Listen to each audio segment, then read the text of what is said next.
Reading through the Bible in a year, May 15th, Numbers 24, Psalms 66 through 67, Isaiah 14, and 1 Peter chapter 2. When Balaam saw that it pleased Yahweh to bless Israel, he did not go as at other times to seek omens, but he set his face toward the wilderness. And Balaam lifted up his eyes and saw Israel camping, tribe by tribe, and the Spirit of God came upon him.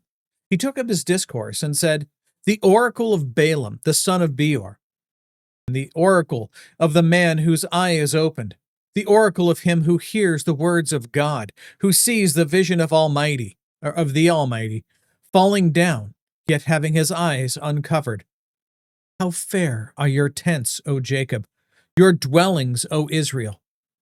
Like valleys that stretch out, like gardens beside the river, like aloes planted by Yahweh, like cedars beside the waters. Water will flow from his buckets, and his seed will be by many waters. And his king shall be higher than Agag, and his kingdom shall be exalted. God brings him out of Egypt, for he is for him like the horns of the wild ox. He will devour the nations who are his adversaries, and will crush their bones in pieces, and shatter them with his arrows. He couches. He lies down as a lion, and as a lion, who dares rouse him? Blessed is everyone who blesses you, and cursed is everyone who curses you. I'm going to reread this in another translation, see if it actually says couches or crouches. ESV says crouch. LSB says crouch. CSB says crouch. And ASB says couches. I think it's crouches. Continuing on. Oh, wait. Well, there's a little text note. It says literally bows down, so I don't know why it says couches. Anyway, continuing on. Verse 10. Then Balak's anger turned against Balaam, and he struck his hands together. And Balak said to Balaam, I called you to curse my enemies, but behold, you have persisted in blessing them these 3 times. Therefore flee to your place now. I said I would honor you greatly, but behold, Yahweh has held you back from honor. And Balaam said to Balak, Did I not tell your messengers whom you had sent to me, saying, Though Balak were to give me his house full of silver and gold, I could not do anything contrary to the command of Yahweh, either good or bad, of my own accord. For what Yahweh speaks, that I will speak. And now behold, I am going to my people. Come, and I will advise you what this people will do to your people in the days to come. And he took up his discourse and said, The oracle of Balaam, the son of Beor, and the oracle of the man whose eye is opened, the oracle of him who hears the words of God and knows the knowledge of the Most High, who sees the vision of the Almighty, falling down, yet having his eyes uncovered. I see him, but not now. A star shall come forth from Jacob, a scepter shall rise from Israel, and shall crush through the forehead of Moab, and tear down all the sons of Sheth. Edom shall be a possession. Seir, its enemies, also will be a possession. While Israel performs valiantly, one from Jacob shall have dominion, and will destroy the remnant from the city. And he looked at Amalek and took up his discourse and said, Amalek was the first of the nations, but his end shall be destruction. And he looked at the Kenite and took up his discourse and said, Your dwelling place is enduring, and your nest is set in the cliff. Nevertheless, Cain will be consumed. How long will Ashur keep you captive? Then he took up his discourse and said, Alas, who can live except God has ordained it? But ships shall come from the coast of Kittim. They shall afflict Ashur, and will afflict Eber. They will also come to destruction. Then Balaam arose and departed, and returned to his place, and Balak also went his way. Here we go. And moving on now to Psalms 66 through 67. Shout joyfully to God, all the earth.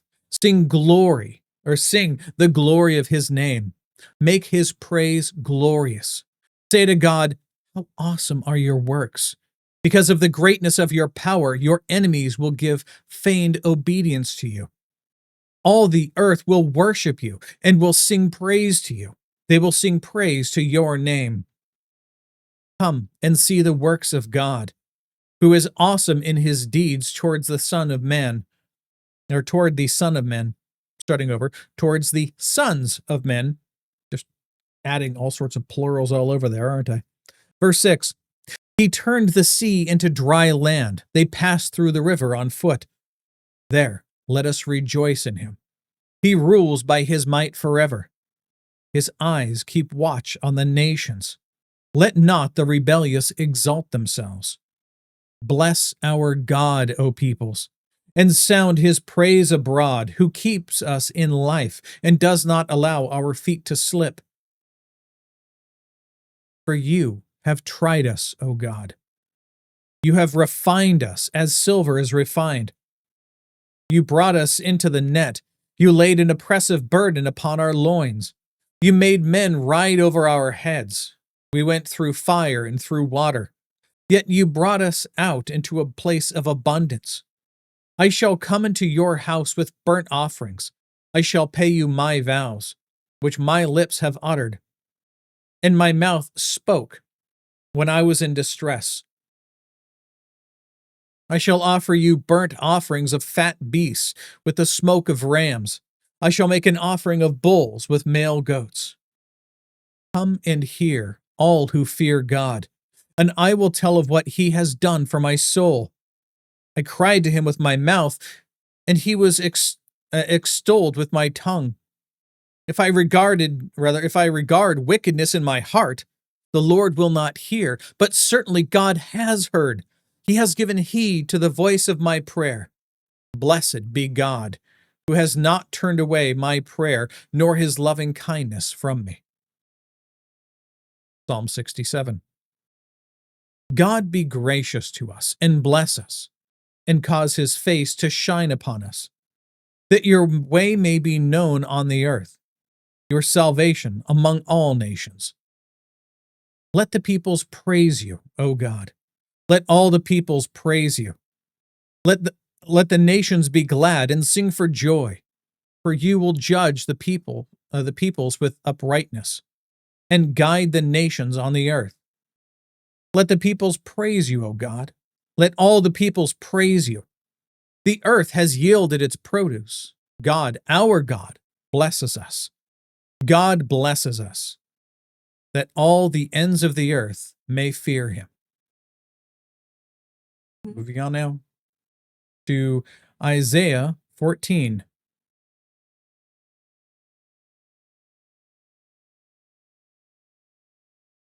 When Yahweh will have compassion on Jacob, and again choose Israel, and settle them in their own land, then strangers will join them and attach themselves to the house of Jacob.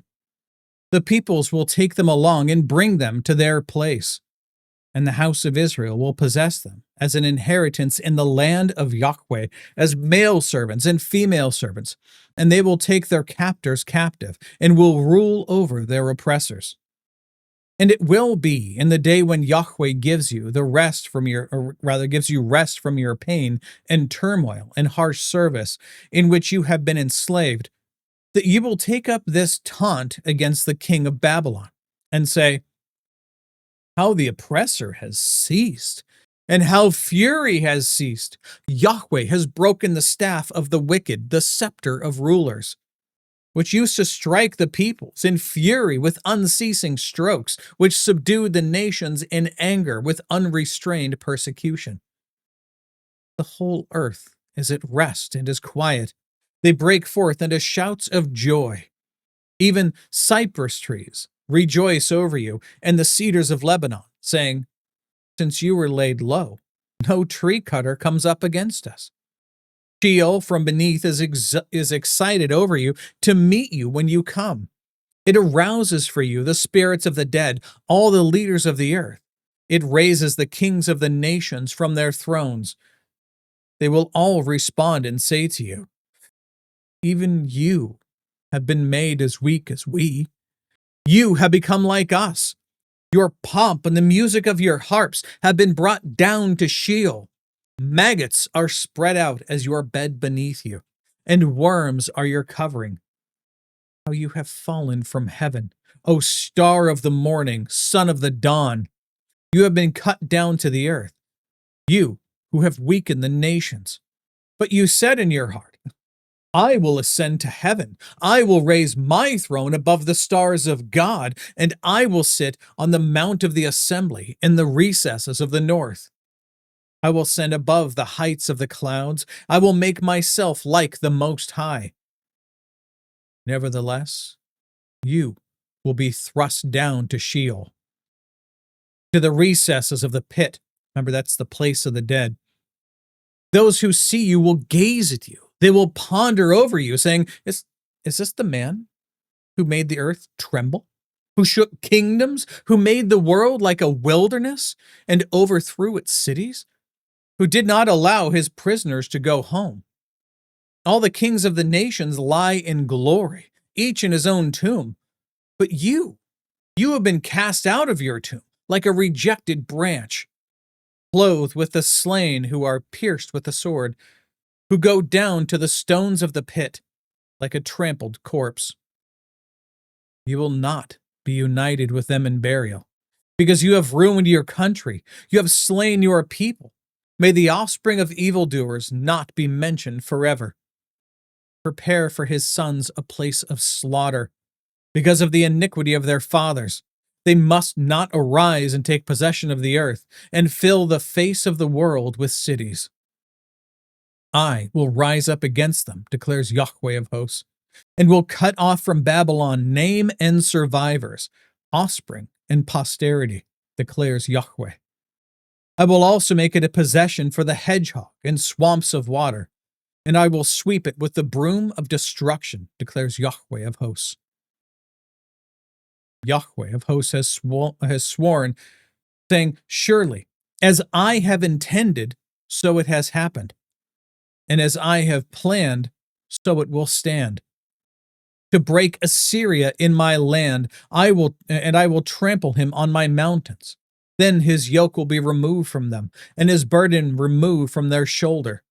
This is the plan devised against the whole earth, and this is the hand that is stretched out against all the nations. For Yahweh of hosts has planned it, and who can frustrate it?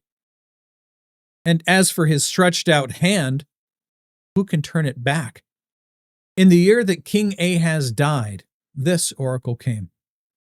Do not rejoice, O Philistia, all of you, because the rod that struck you is broken. For from the serpent's root a viper will come out, and its fruit will be a flying serpent. Those who are most helpless will eat, and the needy will lie down in security. I will destroy your root with famine, and it will kill off your survivors. Wail, O gate. Cry, O city. Melt away, O Philistia, all of you. For smoke comes from the north, and there is no straggler in his ranks. How then will one answer the messengers of the nation that Yahweh has founded, and the afflicted of his people will seek refuge in it? Including today in 1 Peter chapter 2.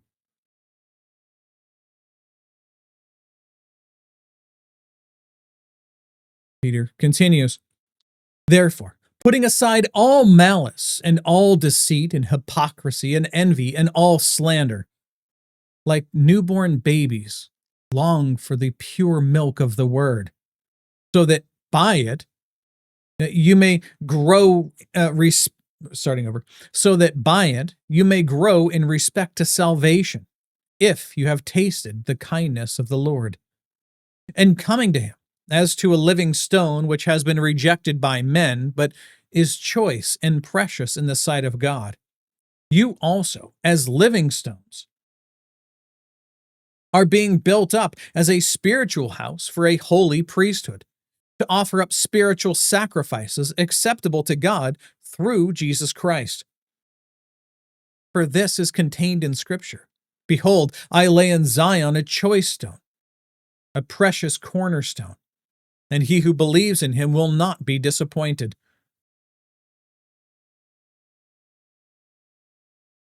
This precious value, then, is for you who believe, but for those who disbelieve, the stone which the builders rejected, this became the very cornerstone, and a stone of stumbling and a rock of offense. For they stumble because they are disobedient to the word, and to this doom they were also appointed. But you are a chosen race, a royal priesthood, a holy nation, a people for God's own possession, so that you may proclaim the excellencies of him who has called you out of darkness into his marvelous light. For you were once not a people, but now you are the people of God. You had not received mercy, but now you have received mercy. Behold, I urge you, as aliens and strangers, to abstain from fleshly lusts which wage war against the soul. Keep your behavior excellent among the Gentiles, so that, in the thing which they slander you as evildoers, they may, because of your good deeds as they observe them, glorify God in the day of visitation. Once again, read all the notes in this section. They're amazing. Picking back up in verse 13. Submit yourself, for the Lord's sake, to every human institution, whether to a king as the one in authority, or to governors as sent by him for the punishment of evildoers and the praise of those who do right. For such is the will of God that, by doing right, you may silence the ignorance of foolish men. Act as free men, and do not use your freedom as a covering for evil, but use it as bondslaves of God. Honor all people, love the brotherhood, fear God, honor the king. Servants, be submissive to your masters with all respect, and not only to those who are good and gentle, but also to those who are unreasonable. For this finds favor, if, for the sake of conscience toward God, a person bears up sorrows when suffering unjustly. For what credit is there if, when you sin and are harshly treated, you endure it with patience? But if, when you do what is right and suffer for it, you patiently endure it, this finds favor with God. For you have been called for this purpose, since Christ also suffered for you, leaving you an example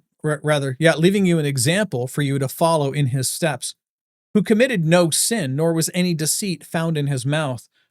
And, while being reviled, he did not revile in return. While suffering, he uttered no threats, but kept entrusting himself to him who judges righteously.